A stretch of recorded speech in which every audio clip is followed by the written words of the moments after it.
the very first scenario that we're going to talk about is single people with no life insurance. A lot of people would tell you, Ian, single people, what do they need life insurance for? They're not married, they don't have kids. But I'm going to make a case to you why single people should have life insurance, especially through the Primerica companies, because this product is so unique, has so many benefits to it that are going to put these clients in a lot better position down the road. So we're going to role play this, okay? That's the best way to learn, is to watch exactly what I do, learn it word for word, practice drawing the presentations, and then when you find the scenario real time at the kitchen table, you're prepared. You know exactly what to do. Skills pay the bills. So skill up, right? Get these things down, get them exact, have them in your repertoire, and when you come across these scenarios at the kitchen table, you're going to be able to use them, and you're going to be able to use them fluently, and people are going to go forward with you at a lot higher rate than they have been before. So let's take a look at how the schematic of this process is going to work, okay? So we're going to, once we've identified what presentation we're giving, we're obviously going to give the presentation associated with what sort of scenario this client is in. That's going to be different. Once that presentation is complete, then we're going to ask the closing questions, okay? So the closing questions are going to be the same every time. Once we've asked the closing questions, we're going to go ahead and move into the close and getting the application started. That process is the same every time. So what I need you to understand is the scenario is going to give you a different presentation, but after the presentation's done, you go right into the closing questions and then right into the close and taking the app. All right, so let's start with our first scenario, which is a single person with no life insurance. So a lot of our clients that are single will look at that and think, I'm not really sure I need life insurance. But I believe very strongly that people do need life insurance that are single for a number of reasons. So here's the conversation that I'm going to have with a client. So we're talking to Bob. Bob is single. He doesn't have any children. And I'm going to ask Bob a question. I'm going to say, Bob, have you ever considered having life insurance? Sometimes they do. A lot of times they say, I've thought about it. But most of the time they're saying, well, no, I haven't really thought about it. I'm not married. I don't have kids. I say, well, Bob, do you mind if I give you just a couple-minute education on why I think it's important for single people to have life insurance? Generally, he's going to say yes, and that's what I'm doing. I'm getting little yeses along the way to a big yes, right? So the presentation that I'm going to use for single people with no life insurance goes as follows. So, Bob, the cost of life insurance is really based on two things, okay? What do you think those two things are, Bob? And I let Bob answer, right? Because I learned a long time ago that when you say it, the prospect doubts every word. When they say it, it's 100% true. So I want to get the client, the prospect, involved in the process so they understand what we're doing. An educated consumer is the best consumer when it comes to dealing with Primerica life insurance companies, MBL in New York. Okay, so the cost, Bob, is based on two things. What do you think those two things are? And I let them think about it. Generally, they get them right. If they don't get them right, I help them along. But the first answer is age, right, Bob? Of course it's age, right? The older you are, the more expensive it's going to get. Bob, let me ask you a question. Will you ever be younger in the future than you are today? And Bob's going to say, well, of course not, right? Okay, so you're guaranteed to be getting older.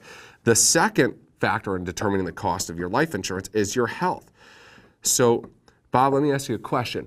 Have you ever heard of people who get healthier and healthier and healthier as life goes on? No, of course not, right? The way God made our bodies, we do not get healthier and healthier as life goes on. We become less and less healthy. So if we know that this commodity, this product of life insurance, is going to cost more in the future, absolutely going to cost more in the future because we're getting older and we're getting less and less healthy, would it make sense to get it now while it's as cheap as possible, or does it make sense to wait and be guaranteed to pay much, much more potentially into the future? Of course, it would make sense to lock it in at the lowest rate.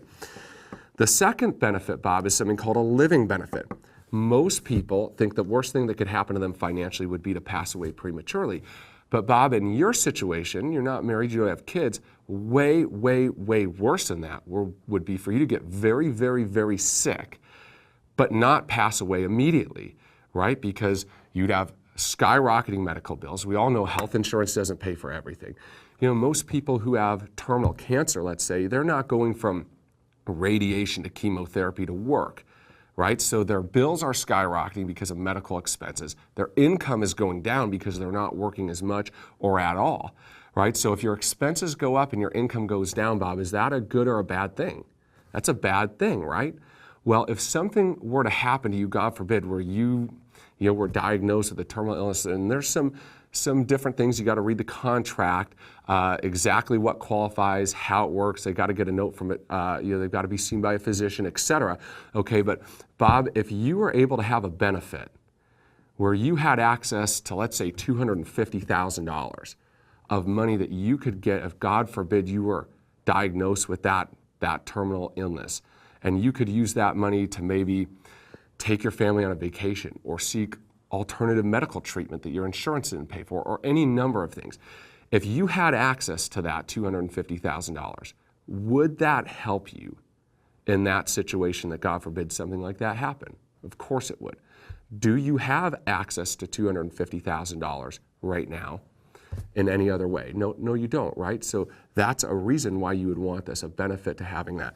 Bob, the third reason that I believe that single people should have life insurance is there to protect the people we love and care about in case of a premature death. And I ask him, I say, Bob, let me ask you a question. Is there anybody in your life that you love and care about greatly that struggles financially right now? And Bob will answer. Everybody has somebody like that. And I'd say, Bob, if God forbid something were to happen to you, and 2 or 3 weeks later, a check arrived in their mailbox, and it paid off their mortgage, or it sent their kids to school, or it helped them actually be able to retire, how would they feel about you having done that for them? It would change their life, right? Of course they'd feel incredible. Okay, Bob, would we want something to stop you from being able to help your family like that? Of course not, right? So that's why it makes sense for you to do this. All right, let's go ahead and go forward. So that's scenario one. That's single people with no life insurance. Let's talk about scenario number two. Scenario number two is married people or people with kids that have no life insurance, okay? So you're at the kitchen table, you're talking to Bob and Susan.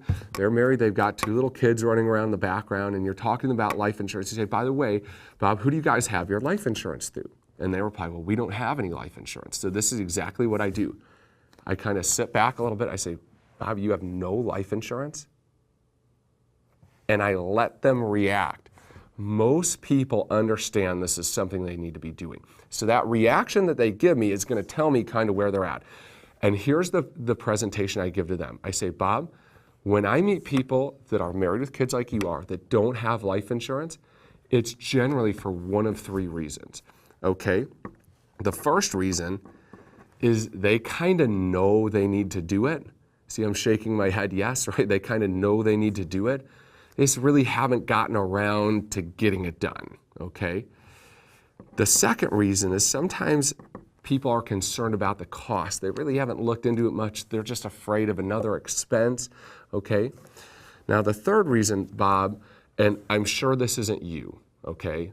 I'll just tell you that right up front, but believe it or not, every once in a while, Bob, I meet people who just don't care about what happens to their family.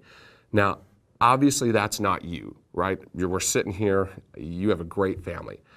So Bob, if that's not you, which of the first 2 reasons would you say is the primary reason that you don't have this right now? And I let them answer.